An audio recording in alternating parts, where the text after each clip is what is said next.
dengan bacaan hari ini. Yang menarik dalam Kisah Para Rasul, bacaan pertama, Rasul Paulus mengatakan, aku dapat mencapai garis akhir dan menyelesaikan pelayanan yang ditugaskan Tuhan Yesus. Meskipun dikatakan tadi penjara dan juga sengsara menunggu aku. Dikatakan bagaimana Paulus menyatakan hal itu. Aku hiraukan semua. Dikatakan asal aku menyelesaikan pelayananku. Karena aku diutus, diminta oleh Tuhan. Nah, ini kesamaannya. Dan poin yang kedua, Yesus juga mengatakan itu kepada para muridnya. Aku juga melakukan apa yang dikehendaki oleh Bapakku. Dan aku telah mengajarkan kepada murid-muridku dan kepada semua orang. Karena segala milikku adalah milikmu, kata Yesus kepada Bapaknya.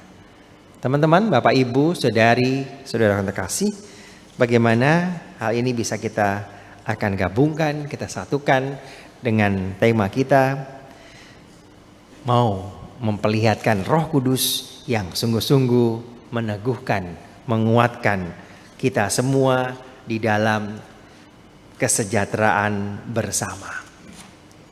Yang pertama, kalau Rasul Paulus menyatakan di depannya penderitaan bahkan penjara menantiku, dia tetap tegar, dia tetap berani untuk mengatakan segala sesuatu akan ia terima. Asal aku menyelesaikan sampai garis akhir hidup aku, kata Paulus. Apa bisa kita renungkan? Kalau saya, Anda, kita semua mau mewujudkan sebuah kesejahteraan bersama, kita gak hanya melulu memikirkan diri kita sendiri. Amin. Ini yang pertama. Yang kedua, yang dipikirkan adalah orang lain. Orang banyak. Kepentingan bersama.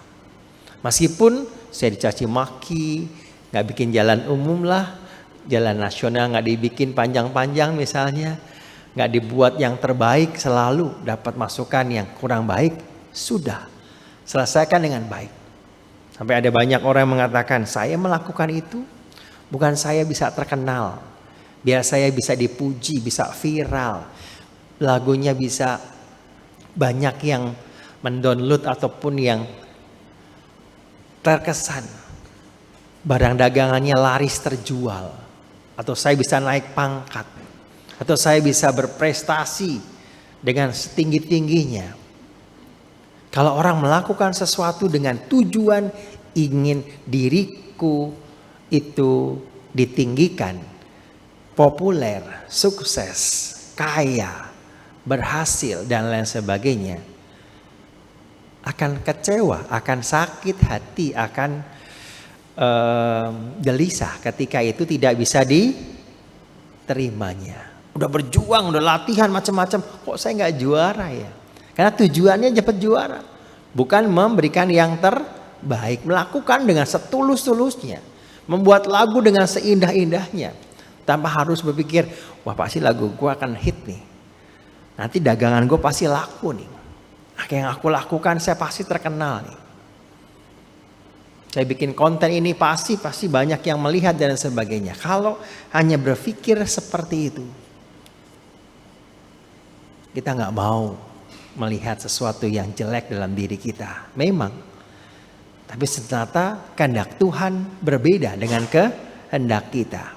Dan itulah yang harus kita renungkan. Saya siap untuk tidak terima apa-apa. Tapi apa yang saya lakukan ini sungguh untuk banyak orang. Hal yang biasa saya lakukan menjadi luar biasa ketika orang menerima apa yang aku lakukan. Seorang tukang sampah yang setiap pagi dengan setia mengambil sampah dari rumah yang satu ke rumah yang lain. Kadang-kadang pemilik rumah ada yang peduli, ada yang tidak. Kan minum, ada roti ataupun ada snack ataupun tidak, mereka tetap. Tapi ada tukang sampah yang malas juga akhirnya membawa. Karena bukan sampah dari rumah-rumah kita. dari orang lain masuk sehingga akhirnya penuh kok. Baru kemarin diambil penuh lagi dan seterusnya. Ini terjadi juga di dalam rumah ataupun tempat saya tinggal. Tapi seorang yang setia melakukan itu dengan segenap hati, dia nggak memikirkan penuh atau tidak, sedikit atau banyak. Tapi dia tiap hari melakukan dengan sepenuh hati, dengan cinta, dengan kegembiraan. Dibandingkan orang yang dengan dasinya yang bagus, jasnya yang indah, mobilnya yang keren dan sebagainya, tapi berupaya merekayasa, mengambil hak rakyat, mengambil hak-hak orang dengan perlente badannya, rapi ngomongnya di depan umum, wow keren. Tapi hatinya begitu jahat, begitu buruk, mau manipulasi entah hal-hal yang ada di wewenangnya. Sama, kita pun demikian. Gak usah jauh-jauh menteri, gak usah jauh-jauh dirjen, gak usah jauh-jauh kapolda, kapolsek ataupun kapolri dan semua orang hebat. Enggak. Dalam rumah juga begitu. Kalau kita hanya memikirkan dan kita tidak jujur dengan diri kita sendiri, sama seperti mereka-mereka yang memanipulasi semua hal-hal yang kita mau lakukan. Bukan untuk orang lain, tapi untuk diri kita sendiri. Paulus yang melakukan itu. Oleh karena itu, bersama dengan Paulus yang mau dikatakan, kamu tidak akan melihat mukaku lagi, dikatakan. Kamu sekalian telah kukunjungi untuk memberitakan kerajaan Allah. Paulus dengan sepenuh hati, dia datang dari tempat yang satu ke tempat lain memberitakan kerajaan Allah. Biar mukanya tidak dipedulikan, bodoh amat. Yang penting cinta Kristus diwartakan, kedisiplinan, kesetiaan, melakukan kehendak Allah yang benar, tidak bermuka dua ataupun melakukan kehendak-kehendak yang jahat, menipu orang. Kalau minggu lalu saya pernah mengatakannya ada 4 kriteria manusia yang ada di dunia. Orang yang selalu jahat, selalu mencari kesalahan orang lain, nggak membuat orang damai, nggak buat orang tenang, pasti nyakitin orang, menipu orang. Itu orang pertama. Orang yang kedua orang biasa aja. Yang penting gue nggak salah, yang penting gue nggak nyalain orang, nggak ganggu orang nggak ganggu saya juga. Yang ketiga orang yang memberi, berbagi. Tapi ada orang yang membuat nyaman, orang yang selalu membuat orang itu tenang. Dia mikirkan bukan hanya sekarang, akan besok, tapi seterusnya. Kehadirannya menghangatkan, mendamaikan orang. Dan tipe orang yang keempat itu memang begitu sulitnya kita bisa lakukan. Tapi bisa kita lakukan. Maka kalau Paulus mengatakan, sebab itu pada hari ini aku bersaksi kepada bahwa aku bersih. Aku tidak bersalah terhadap siapapun yang akan binasa. Sebab aku tidak lalai memberitakan seluruh maksud Allah kepadamu. Keberanian Paulus juga mari kita lakukan. Saya tidak bersalah. Saya melakukan sesuatu yang benar. Tadi pagi saya misa di Pondok Bambu Lapas Wanita. Boleh bawa handphonenya untuk dokumentasi atau untuk minimal saya untuk streaming ataupun untuk pewartaan, karena khotbah saya biasanya saya masukkan ke handphone saya. Nggak boleh, ya sudah. Saya pun tidak memaksa. Tapi di situ mereka sungguh-sungguh mau mendengarkan, berdoa dengan baik. Ibu-ibu, ada yang juga sudah sebentar lagi mau keluar. Ada yang sungguh tidak merasa layak ataupun saya nggak pantas harus di sini, saya harusnya nggak bersalah dan seterusnya. Tapi pelan-pelan akhirnya mereka menerima. Bapak, Ibu, Saudari, Saudara terkasih, kalau kita mau mewartakan Injil Kerajaan Allah, meskipun siap saya ditolak, saya menerima yang tidak enak, lakukan. Karena Tuhan selalu menyertai kita. Melalui Roh Kudus kita dikuatkan. Amin. Poin yang pertama. Yang kedua, Yesus melakukan kehendak Allah dengan berdoa. Apa-apa. Aku berdoa untuk mereka, bukan untuk dunia. Dan sangat menarik ketika kita mengatakan, aku telah memperlihatkan engkau di bumi dengan jalan menyelesaikan pekerjaan-pekerjaan yang kau berikan kepada aku. Dan semua sudah aku lakukan. Tapi mereka akan tetap berada di dunia Bapa. Maka aku mau berdoa agar mereka juga mempermuliakan aku. Seperti aku mempermuliakan engkau di dalam diri mereka. Karena segala milikku adalah milikmu. Dan segala milikku adalah milikku.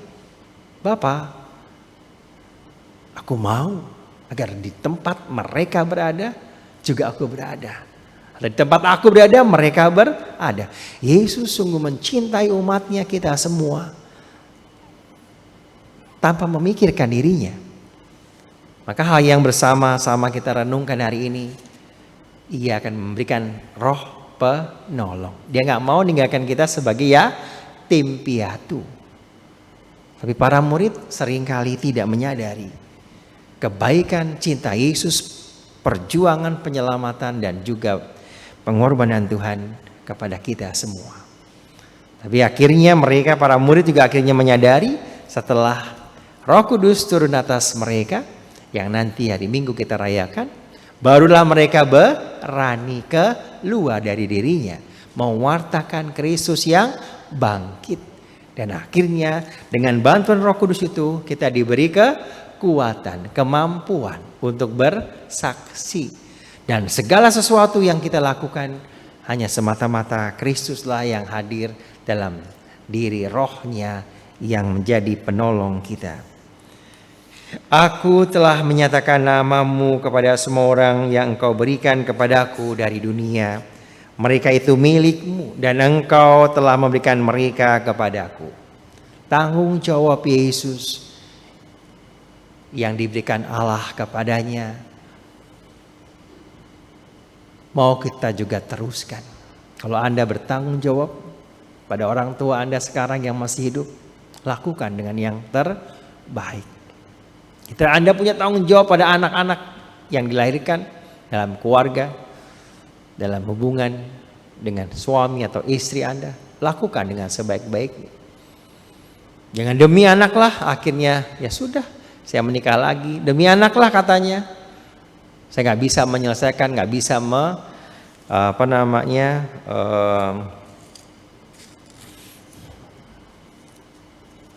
mempertahankan keluarga ini dengan alasan apapun. Dan itu kita lihat di tayangan-tayangan televisi. Dan juga ternyata bukan hanya tayangan televisi, dalam gereja-gereja di paroki kita, di wilayah kita. Dan rasanya tidak mudah untuk hal itu. Romo sudah berkali-kali, aku sudah gak sanggup lagi kalau suami saya memukul saya. Saya gak sanggup lagi kalau suami pulang-pulang langsung marah-marah dan akhirnya segala sesuatu dan anak menjadi objek penderitaan itu. Bapak Ibu, mari kita berdoa untuk keluarga-keluarga.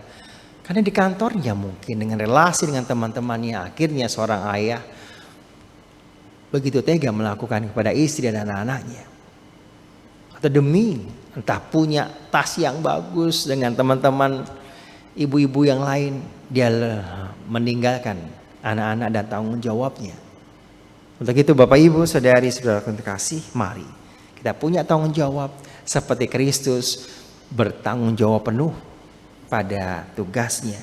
Ia gak meninggalkan kita semua seperti yatim piatu. Semoga itu semua juga dialami oleh kita semua. Kita bertanggung jawab. Kita seorang imam punya tugas memimpin parokinya, memimpin mahasiswanya, komunitasnya dan sebagainya. Ketika seorang suster punya tanggung jawab dalam biaranya, di paroki dan lain sebagainya. Ketika seorang ibu punya tanggung jawab di lingkungannya, di RT-nya, juga terutama dalam rumahnya. Dia tidak mau meninggalkan anaknya sendirian, gak ada makanan. Pendidikannya terserah. Pengalaman sehari-hari anak-anaknya tidak dipedulikan. Yang penting saya punya kegiatan sendiri. Lupa tanggung jawabnya untuk bagi seorang ibu yang harus memikirkan mereka semua. Bapak Ibu, saudari, saudara terkasih, saya akhiri homili 2 poin ini. Yang pertama, Paulus bertanggung jawab. Yang kedua, Yesus pun bertanggung jawab melakukan tugasnya. Karena Dia memberikan Roh Kudus kepada kita yang akan menguatkan kita juga untuk bisa bertanggung jawab. Kemuliaan kepada Bapa dan Putra dan Roh Kudus, seperti pada permulaan, sekarang, selalu, dan sepanjang segala abad. Amin. Kita bangkit berdiri, kita memahami iman kepercayaan kita. Aku percaya